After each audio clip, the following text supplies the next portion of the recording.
Hello, Salad Dodger back again for another little update. It is Monday morning, it's just coming up to midday. I'm home alone for a couple of hours until work later. So I thought I'd just do a quick video.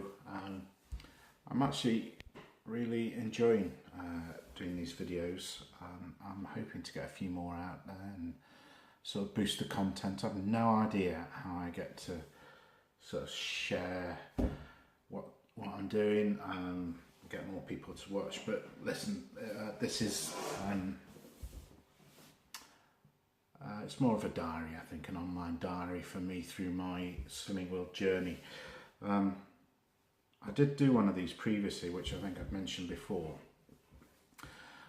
in which I discussed why I call myself Salad Dodger. It's not a very flattering nickname, but it comes from what possibly amounts to a bit of subliminal bullying, if that's such a thing. A dodger of salad, somebody who salad dodges, is clearly somebody who doesn't eat salad and by definition therefore eats crap and is overweight, unhealthy, unattractive, etc. And that's what somebody called me at work a few years ago, and sort of spurred me on. Now I've told this story many times in my group, the various groups that I've been to, and previously on Facebook, etc.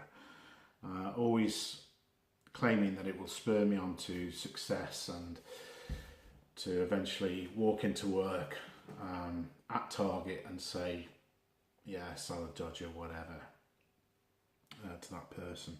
He's not a particularly bad person. I'm not friends with him. He's somebody who I see occasionally at work.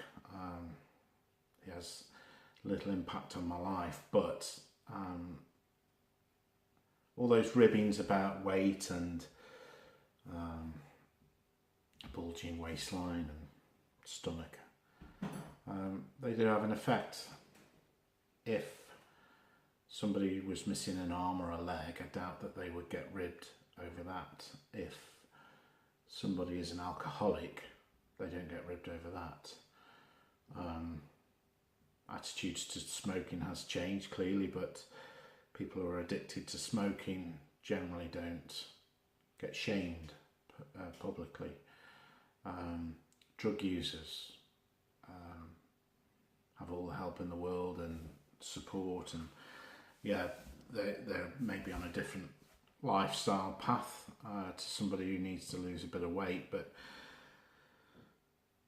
it always seems an easy target, doesn't it, for people to be shamed about their weight, about their appearance, about their lifestyle, and there seems to be an assumption that if you're overweight then you're lazy, you're not much good, you're not worth anything, you're probably not going to be very good at whatever job you do. You can go on the list. You only have to look in most tabloid newspapers when there's an unflattering picture taken of a celebrity getting out of a pool or out of a car or coming back from the gym wearing the gym kit, and there's usually some horrible comment made about their appearance, which is beyond disgusting in my eyes. It really, just because a celebrity often will crave publicity, particularly the sort of reality star type celebrities that will appear on Strictly Come Dancing or whatever the ice skating one is, or the X Factors of this world. They might crave publicity initially to get their profile known and out there in the world, so people will say, well, they deserve whatever they get in the media. But for me, that's really not honest, not the case. these people will have their own insecurities and hang-ups about their appearance just as much as anybody else.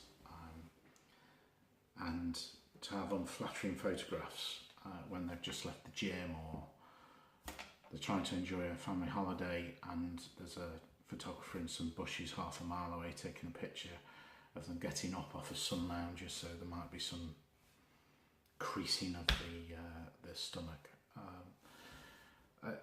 It really upsets me, to be honest, that we are in this sort of world. Kids are being brought up into this materialistic, this objectivity world where girls are objectivized, is that the right word, over the look. So in my own case, that's subliminal, liminal bullying has had a negative effect on me, absolutely, and I perhaps didn't recognise it at the time, but as I've grown older and look back on it, it certainly has now. So that's why I am the salad dodger. It's almost a little bit of a poke at myself. It's not a particularly positive word to use about myself, but I do use it. I will use it as a username across various platforms, or as passwords at work. As part of that, and as part of this journey, and this is not uncommon amongst people in my situation, I absolutely hate photographs of myself. I hate looking at myself in the mirror, how I am currently. You have all these issues about how can anybody like to look at this image that you're presenting. And I think alongside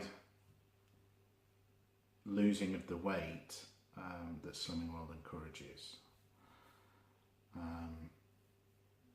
there needs to be some sort of psychological change, some difference in the way we think about food, our relationship with food, and also how we feel about ourselves and how we portray ourselves, and about being kinder to ourselves. And that's what image therapy is about, isn't it? It's called image therapy for a reason, that you sit there and you talk about how your week's gone, if it's gone good, bad or indifferent, about things you can do to make a change if you're stuck or you're struggling with the plan. So as well as the physical side of actually losing weight and sticking to plan and feeling good because you are eating healthy, and this is a healthy eating lifestyle. I don't like to use the word diet. It's a healthy eating lifestyle that can be maintained and managed forever. Alongside that, there's a lot of mending and healing that needs to be done around our own interpretation of who we are and what we are and how others perceive us. And it's a difficult journey. It's a difficult journey. None of us who are on this journey went to bed slim and woke up overweight, unhealthy, not feeling good about yourself. It happened over time. And there'll be as many reasons for that as there are people that do. Every person will have their own journey and their own motivations and their own reasons and past history that will have led to that situation where they think enough is enough, this is the line that I'm going to draw now, that I'm going to move on and improve my life and my future self. So it's about being the best version of you that you can be, not comparing yourself to somebody who sits next to you in group who's lost half a stone in 2 weeks and you're struggling with 1 or 2 pounds. It's not about comparing yourself to somebody at the gym on a piece of equipment who's lifting more than you or running faster than you or rowing faster than you. It's not about comparing yourself to those celebrities on the television who look whatever perfect is, or in your image of what the perfect body or the perfect shape or leading the perfect lifestyle is. That's them. That isn't you. You need to find within yourself the best version of you that you can be. Whether that is purely for yourself, whether it's for your kids, whether it's for your partner, whether it's for the rest of your family and your friends, who hopefully want to see you around for a long time to come. I'm in my late 40s. I'm at an age where friends are developing serious medical issues, where heart attack is a real concern, where diabetes is a problem that worries me. I'm not diabetic, but my lifestyle certainly leads me to think that if I don't do anything about it, diabetes could be on the horizon. I'm not getting any younger. None of us are getting any younger. And I first walked through a Slimming World door over probably 10 years ago now. Yeah, around 10 years ago. The current group I'm at, I first walked through the doors 8 years ago, October 2010. When I just turned 40, and now I'm heading towards 50, and nothing has changed really. I've had one or two periods where I've been healthy and successful on the plan and felt good and got close to goal, but essentially I'm back at square one 8 years later, 10 years later,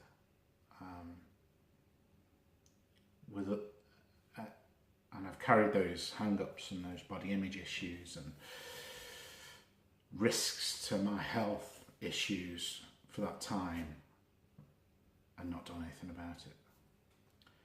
So this is my time. Hopefully this vlog will help, as does my posting on Instagram under Sean_Clark no E. Sean SEAN _Clark no E _SW. I'll post a link in the below the video where I'm posting some pictures of food, etc. And today I've posted I think 4 pictures of myself that I absolutely hate. I try and avoid the camera, but I've put those 4 pictures up as something that hopefully in 6 months' time, 12 months' time, I can look back on and say, I'm never going back to that again. That is the worst version of me. Where I am now is the best version of me that I can be at this moment in time. For me, for my daughter, for my wife, for my family and friends. So hopefully this will help me to get to where I want to go and be. It's another shout out to Paul Beverley. It's just incredible the journey he's been on. 5 months in, I think, and 4 stone down. I would chop my left arm off for that sort of success 5 months from now. In fact, if I chop my left arm off, that's got to weigh, what? It's got to weigh 5, 6, maybe £half a stone maybe. I'm not quite sure where I'm going with this video, but hopefully you can understand that I just want to get across that idea that do this for you, most importantly. Do this, follow this plan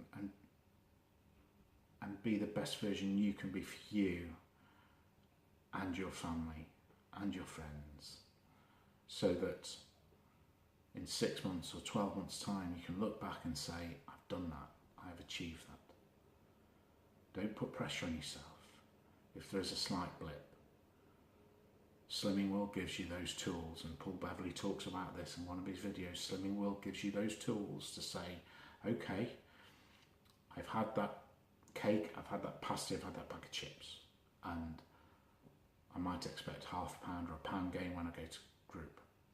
But Slimming World gives you the tools to get straight back onto that wagon, start eating healthy again, and whatever damage you've done by eating that pasty or those chips will soon be gone.